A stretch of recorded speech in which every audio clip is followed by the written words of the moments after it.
Hello students, हम आज यहाँ अपना एक नया चैप्टर स्टार्ट करने जा रहे हैं जो कि है आपका चैप्टर नंबर 13। ये है आपका chapter 13 photosynthesis in higher plants. इससे पहले हम लोग इसे प्लांट फिजियोलॉजी के 2 चैप्टर्स और इन्वॉल्व हैं जिसमें आपका mineral nutrition and transport in plant है कि कैसे मटेरियल्स हैं प्लांट्स में ट्रांसपोर्ट होते हैं। कि इस चैप्टर में हम प्लांट्स हैं, जैसे हम प्लांट्स को ऑटोट्रोपिक मानते हैं कि तो ऑटोट्रोपिक किस वजह से होते हैं प्लांट्स, या हम मानते हैं कि प्लांट्स में फोटोसिंथेसिस एग्जिस्ट करता है जिसमें प्लांट अपने लिए फूड है वो प्रिपेयर करते हैं। तो फोटोसिंथेसिस क्या होता है, उसकी क्या रिक्वायरमेंट्स होती हैं, फोटोसिंथेसिस है उसके मैकेनिज़्म क्या रहता है, ऐसे कौन कौन से स्टेप्स इन्वॉल्व होते हैं जिसके थ्रू प्लांट्स अपना फूड है वो प्रिपेयर करते हैं, एनर्जी कंजप्शन कितना रहता है, इन सारे टॉपिक्स पर, और कौन कौन से फैक्टर्स हैं जो फोटोसिंथेसिस को अफेक्ट करते हैं, फोटोसिंथेसिस की रेट जिनसे अफेक्ट होती है, हम उन सभी टॉपिक्स के बारे में डिस्कस करेंगे इस चैप्टर में। तो let's start with the chapter. First of all photosynthesis. Photosynthesis, 2 words complete it's the term photosynthesis. I mean photon which relate to light, while synthesis that formation of a particular substance. Means in photosynthesis a particular complex organic compound which carbon containing compound. In this, a complex organic compound is formed by some raw materials which are generally CO2 and water. They combine to form a complex organic molecule that is glucose in the presence of sunlight. And sunlight, it acts as an energy source and it is captured by chloroplast, and this captured energy is converted to chemical energy, and finally by using that particular chemical energy plants they prepare their food, that is glucose, by using those carbon dioxide and water as raw material in the presence of sunlight and with the help of chloroplast. Okay, now what are the requirements for the photosynthesis? The basic requirement of photosynthesis are the raw material. Raw material means the substances from which the food has to be prepared, means CO2 and H2O. Carbon dioxide and water, they are the basic raw material for the photosynthesis because CO2 and H2O they combine to form the glucose molecule. With 6 carbon molecules, 12 hydrogen atoms and 6 oxygen atoms combined. Means 6 CO2 है, they combine with the 6 H2O molecules to form 1 glucose molecule. Okay, and it also releases 6 H2O molecules as a byproduct. Now the other requirement for photosynthesis are chlorophyll. Chlorophyll is necessary because it absorbs the sunlight and convert it into chemical energy.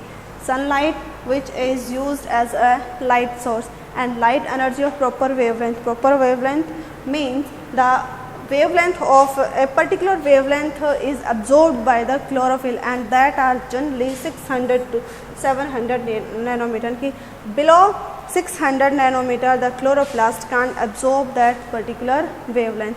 Chlorophyll can absorb the light of 2 wavelengths, that 680 nanometer and 700 nanometer, the most favored wavelength by the chlorophyll. Now where the photosynthesis occur, what is the site for photosynthesis? Photosynthesis is occur in the chloroplast. Chloroplast, it contains chlorophyll, and the chlorophyll,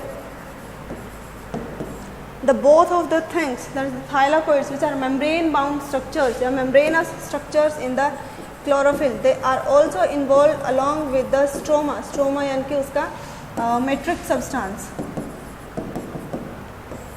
Membranous structure and the matrix, the both are involved in the formation of food substances या carbohydrate molecules. Okay, that's why the thylakoids and stroma both act as the site for the photosynthesis.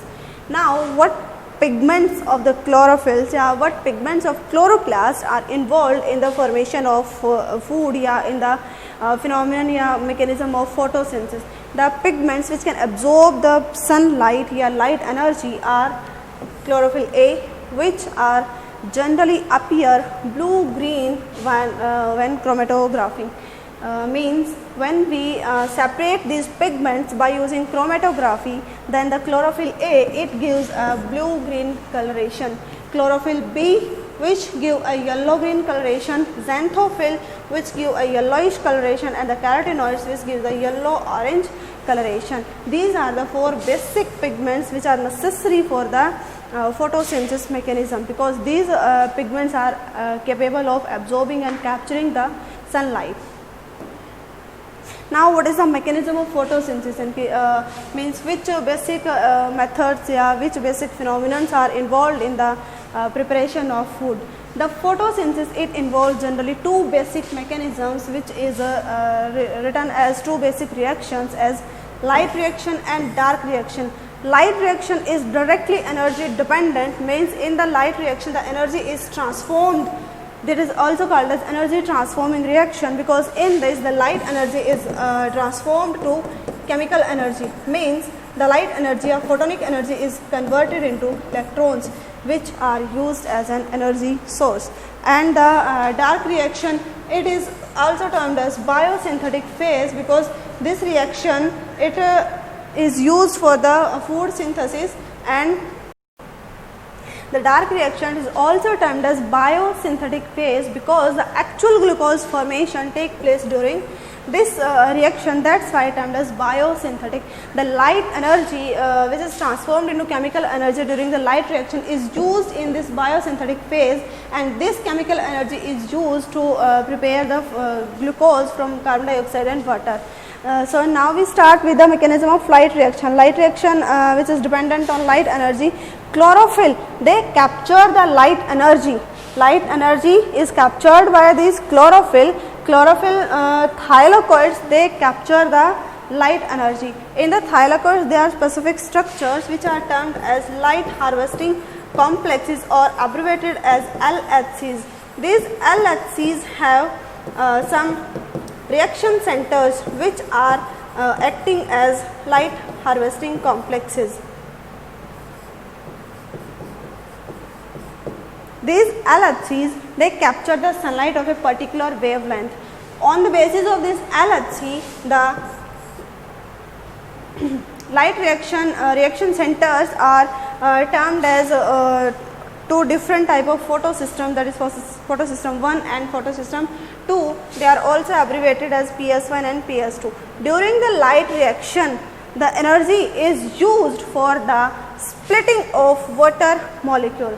When a water molecule split, it results in the release of hydrogen ion, oxygen as a byproduct, and electrons, and these electrons are transferred from one pigment to another pigment as a source of energy, and these electrons, they act as the energy source in the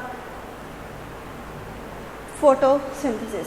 Now what are the photosystems and how they absorb the sunlight and release electrons? The light harvesting complexes in which the reaction centers are present. On the basis of reaction center or the wavelength which are absorbed by these reaction centers, the light harvesting complexes, they are of 2 types, that is photosystem 2 and photosystem 1. Photosystem 1 and photosystem 2, they are named on behalf of their discovery. Photosystem 2, it was discovered earlier, it was discovered later, and photosystem 1 it was discovered earlier, that's why they are named so. But the action is the photosystem 2, it acts first and it absorbs a wavelength of shorter wavelength, means 600 nanometer wavelength is absorbed by the reaction center of photosystem 2, and a wavelength of 700 nanometer is absorbed by reaction center of photosystem 1.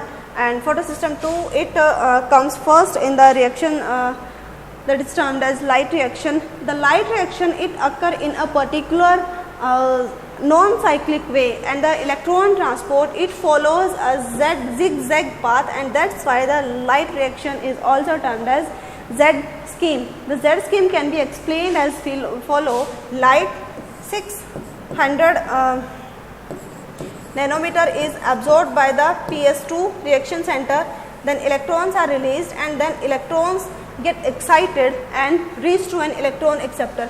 These electron acceptors are generally a variety of pigment, and the pigment they transfer the energy from one pigment to another, and during this transportation the electrons are somewhat used for the formation of ATP. Means here the light energy is used first for the electronic excitation, but along this the electrons are also used. Along with electronic excitation, this energy is also used as formation of the ATP, that is adenosine triphosphate, means addition of a phosphate molecule into diphosphate, that is ADP. When this inorganic phosphate is added to this ADP, it results in the formation of ATP, and this is termed as photophosphorylation, means addition of a phosphate molecule to diphosphate molecule so as to produce a triphosphate molecule, and this process is using if light energy, then it is termed as photophosphorylation. ATP also used in the dark reaction as an energy source. The electrons of photosystem 2 from electron acceptor are transferred to the reaction center of photosystem 1. Along with these electrons, the photosystem 1 also absorb the light of wavelength 700 nanometer, and it also result in the excitation of more and more electrons, and these electrons are also accepted by an electron acceptor. From this electron acceptor, the electrons are used to reduce NADP positive molecules to NADPH, and this NADPH also act as an energy source during the dark reaction. So the end product of light reaction are NADPH and ATP. In the light reaction, two wavelengths are absorbed by two reaction center of photosystem 2 and photosystem 1 respectively. In photosystem 2, the wavelength absorbed is 600 nanometer, and in photosystem 1, the wavelength absorbed is 700 nanometer.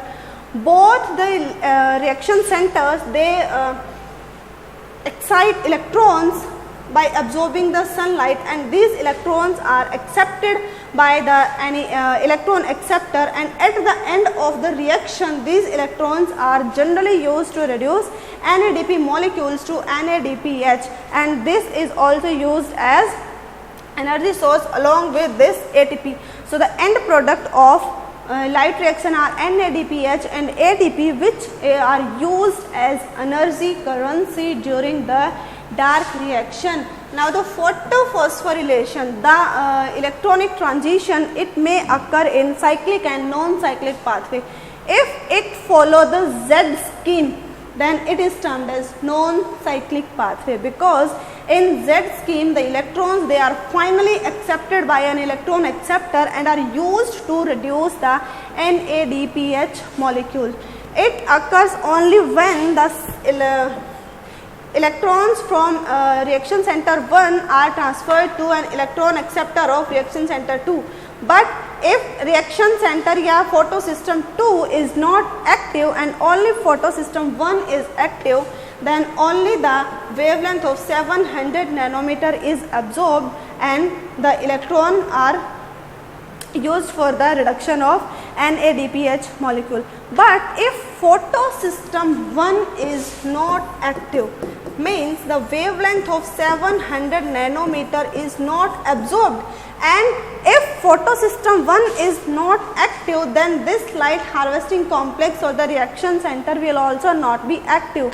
So these electrons from electron acceptor are returned to this particular reaction center, and this is termed as cyclic photophosphorylation, in which only photosystem 1 is active and the electron, they are all returned back to the chlorophyll due to absence of no any NADP molecules for reduction.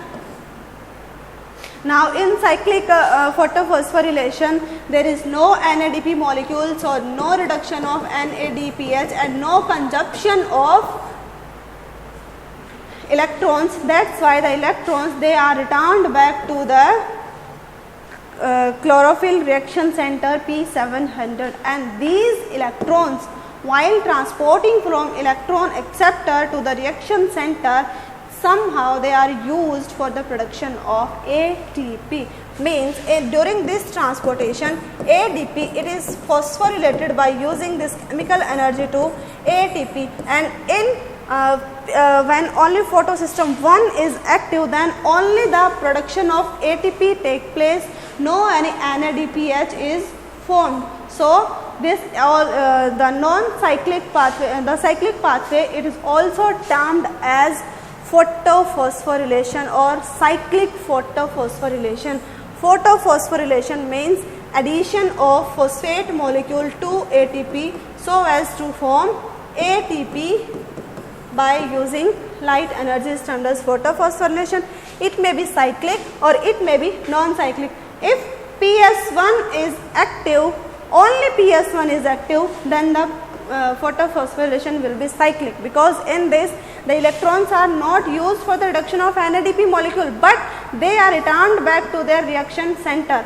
But when both the photosystem are active, means along with photosystem 1, the photosystem 2 is also active, then the electrons, they are not returned back to the reaction center, but they are used for reduction of NADP molecule to NADPH, and in this the electrons, they are not returned back to the reaction center, hence the flow of electron or transport of electron is non-cyclic, and such a photophosphorylation in which PS1 and PS2 both are involved, this one is termed as non-cyclic photophosphorylation.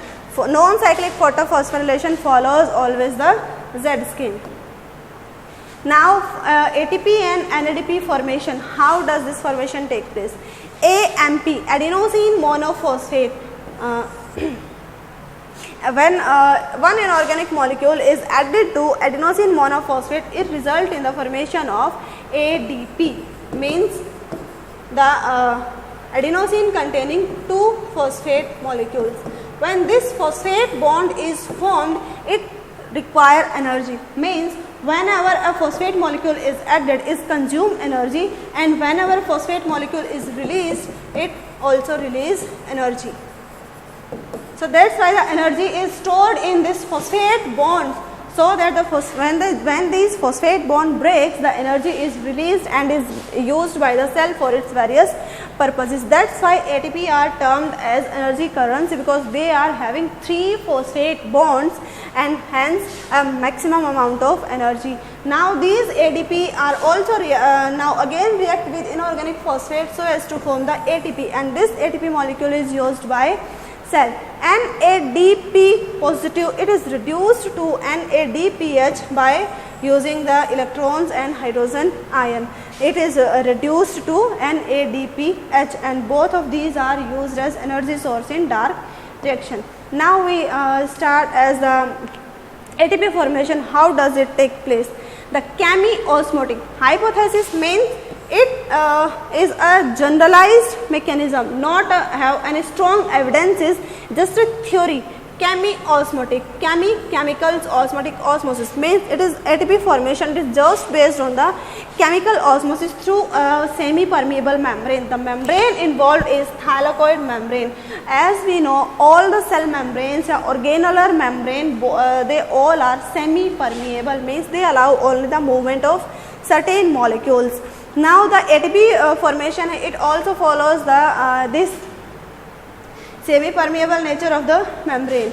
It also follows the chemiosmotic hypothesis of ATP formation. Now the ATP formation, it follows a concentration gradient.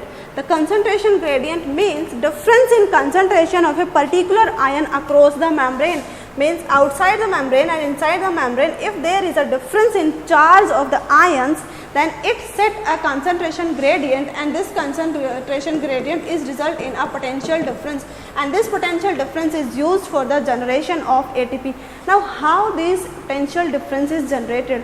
We know that electrons, this is the electron transport system which is occurring as light reaction. In the light reaction, the electrons are released. The electrons accept of being transferred to an electron acceptor. they are transported to the lumen of the thylakoid. Means if in the lumen of thylakoid electrons are accumulated, they recreate the hydrogen ion or the proton molecules more and more. So, more and more hydrogen molecules are recreated to the lumen. It will result in set of the high concentration of protons into lumen of the thylakoid. Thylakoid lumen, it is having a high concentration of protons. That's why as compared to stroma, that's why a potential gradient, a potential difference is generated across this thylakoid membrane.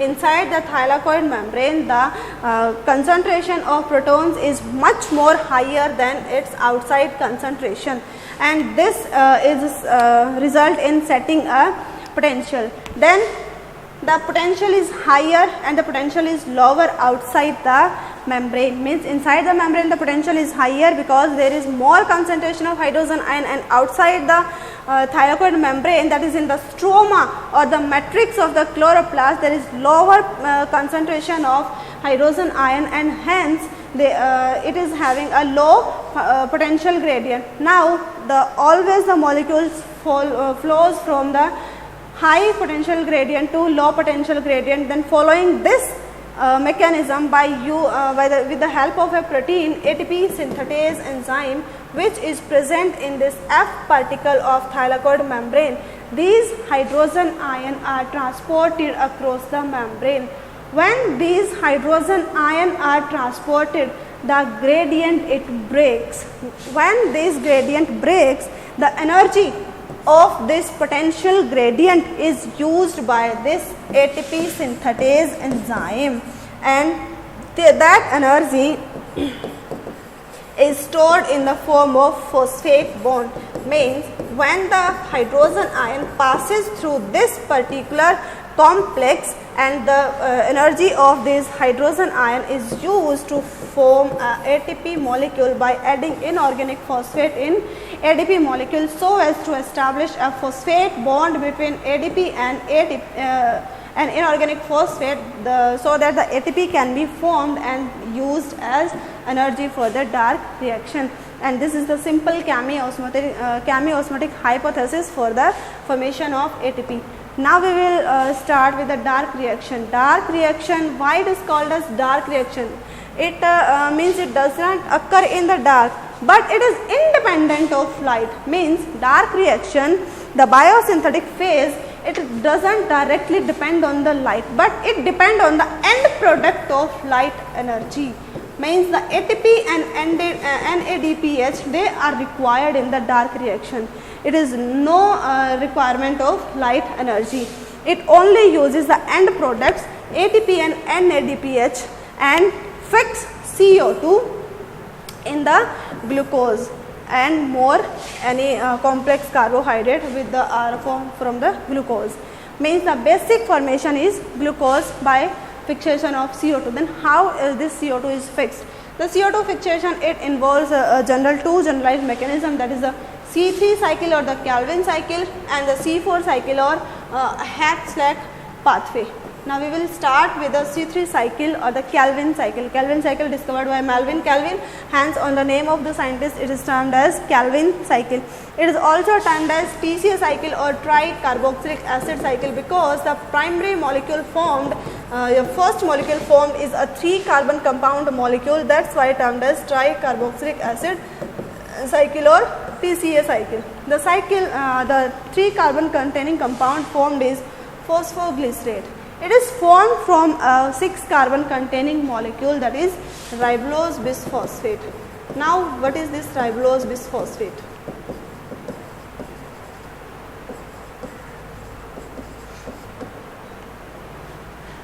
The primary acceptor in C3 cycle is ribulose bisphosphate. The carboxylation reaction, the Calvin cycle, it completes in 3 basic reactions, that is carboxylation, reduction and regeneration. In carboxylation, the carboxylation is accepted by an carbon acceptor, and this carbon acceptor is a 5-carbon molecule, that is ribulose bisphosphate. Now this ribulose bisphosphate is carboxylated with the help of enzyme Rubisco. Rubisco enzyme, it is ribulose bisphosphate carboxylase oxygenase, means this enzyme can catalyze carboxylation as well as oxygenation, means both reaction can be catalyzed by the same enzyme. That's why it is termed as ribulose bisphosphate carboxylase oxygenase enzyme Rubisco. It is the most abundant enzyme in the living world. The carboxylation reaction involves the addition of carbon dioxide molecule to this Rubisco, to this ribulose bisphosphate molecule, so that it can form a 6 carbon molecule, and that 6 carbon molecule is not determined yet, and that is a very reactive molecule, and that immediately split into a 3-phosphoglyceric acid, that is tricarboxylic acid, which is produced as 2 molecules, means a ribulose bisphosphate molecule on carboxylation forms a 6 carbon molecule, which is highly unstable and immediately split into 2 molecules of 3-phosphoglycerate or 3-phosphoglyceric acid. Now this 3-phosphoglyceric acid, it undergoes reduction. Reduction means in this the NADPH molecules are consumed and ATP molecules are consumed, and this 3-phosphoglyceric acid is converted to triose phosphate molecules. 2 3-phosphoglyceric acid molecules are converted back to triose phosphate molecules. Now the ATP consumption, 2 ATP molecules are involved in this reduction reaction, and 2 NADPH molecules are also involved in this reduction reaction. ATP molecule are reduced to ADP and inorganic phosphate, while NADPH molecule is reduced to NADP positive. Now this reaction consuming 2 ATP and 2 NADP, after consuming these molecules, the sucrose or any particular carbohydrate form, it may be a simple glucose, that is released after reduction, and the triose phosphate by consuming 1 ATP molecule is regenerated into the ribulose 1,5-bisphosphate, so that it can be ready to accept the next CO2 molecule for the formation of glucose or any carbohydrate molecule. So in these 3 reactions, that is carboxylation, reduction and regeneration, one carbon dioxide molecule is fixed, and formation of 1 glucose molecule requires 6 CO2 molecules, means for the formation of 1 glucose molecule the cycle repeats for 6 times by these 3 basic reactions. And on the basis of this particular fixation of 1 carbon dioxide molecule, we can design the balance sheet for Calvin cycle. 2 ATP molecule are used in the reduction reaction, while 1 ATP molecule is used in the regeneration reaction. So fixation of 1 CO2 molecule generally consumes 3 ATP molecule. 2 NADPH molecule are consumed in the reduction reaction. So the overall consumption of NADPH molecule for fixation of 1 CO2 molecule is 2. But formation of 1 glucose molecule involves 6 CO2 molecules. So the total consumption for fixation of 6 CO2 molecule will total ATP will be 6 into 3, that is 18 ATP, and the NADP 6 into 2 equal to 12 NADP. So in the formation of 1 glucose molecule or fixation of 6 CO2 molecule involve consumption of 18 ADP and consumption of 12 NADPH molecule, and that's the balance sheet of C3 cycle, means the total energy consumed in the process of photosynthesis for the formation of 1 glucose molecule. Now then if the plant can prepare food by using Calvin cycle or C3 cycle, then what is the requirement of C4 cycle or the Hatzlack pathway? In the chapter 6, that is anatomy of flowering plant, you come to know about a specific kind of anatomy, that is Cranch anatomy, in which the vascular tissue are enclosed by specific cells, by specific layer of cell that are termed as bundle sheath cell. In C3 cycle, the Rubisco enzyme, it is necessary for the carboxylation mechanism. Means for carbon dioxide fixation, this Rubisco enzyme is most necessary या most required enzyme या element. Now in these specific kind of plants, the bundle sheath cells, they are having this Rubisco enzyme, and bundle sheath cells, they are impermeable, means they can't allow anything to pass through them. That's why the Rubisco, it can't get the CO2 for its fixation. So in some plants which are having cranch anatomy, for example, it may be a sorghum, it may be a maize, it may be a millets. So in these plants, the bundle sheath cells are present, means they are showing the cranch anatomy, and Rubisco is not exposed to CO2 directly. So to make available CO2 to Rubisco, a different pathway is followed, which is discovered by Hatch and Slack, and that on the name of the scientist, this is named as Hatch-Slack pathway. In Hatch-Slack pathway, the primary acceptor of CO2 is a 3 carbon containing compound, that is phosphoenol pyruvate, and also termed as PEP molecule, because phosphoenol pyruvic acid, pyruvate and pyruvic acid both are same. Now this phosphoenol pyruvic acid, it receive an CO2 molecule, and this 3 carbon containing molecule is converted to C4 molecule, that is oxaloacetic acid. This oxaloacetic acid is transformed from mesophyll cell to bundle sheath cell. In the C3 plant, the Rubisco, it is present in the mesophyll cell. See, in C3 cell, the Rubisco, it is present in the mesophyll cell, but in C4 plant, the Rubisco is present in bundle sheath cell, not in the mesophyll cell. That's why mesophyll cell, they are having stromata, they accept the atmospheric CO2, and this atmospheric CO2 is added to the phosphoenol pyruvic acid, and this phosphoenol pyruvic acid is converted to 4 carbon containing compound oxaloacetic acid. This oxaloacetic acid is transferred to the bundle sheath cells. Now in the bundle sheath cell, this oxaloacid is converted to malic acid. This malic acid is decarboxylized. The decarboxylation involves the release of one CO2 molecule, and this CO2 molecule is accepted by Rubisco for the Calvin cycle. Means in C4 plant, the Calvin cycle, it does take place, but not in the mesophyll cell, in the bundle sheath cell. And in this bundle sheath cell, the carbon dioxide is made available to Rubisco by the mechanism of involving a 4 carbon containing compound, that is oxaloacetic acid, is transformed to malic acid, and this malic acid is decarboxylized into a 3 carbon containing compound, that is again the phosphoenol pyruvic acid. This phosphoenol pyruvic acid is transferred back to mesophyll cell, so that it is available freely to accept next CO2 molecule to make available to Rubisco for the fixation of CO2 into carbohydrate.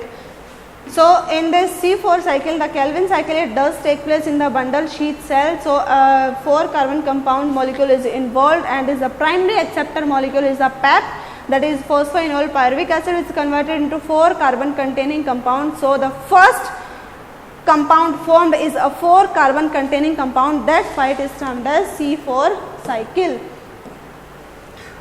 Now the C4 cycle, it only occurs in the plants having cranch anatomy, means the plant which are having bundle sheath cell, the C4 cycle only occurs in those particular plants. Now Rubisco is having the property of carboxylation as well as oxygenation. Now this carboxylation and oxygenation, although Rubisco, it is more efficient for carboxylation, means it is more efficient to carbon dioxide, but if due to any case the carboxylation या carbon dioxide concentration decreases, then the Rubisco, it favors oxygen due to its high concentration, and it catalyzes a respiration reaction. In respiration reaction, there is no ATP production, there is no NADPH production. It only consumes these molecules. That's why it is a totally wasteful process. It occurs only in the absence of CO2 or in the lower concentration of CO2.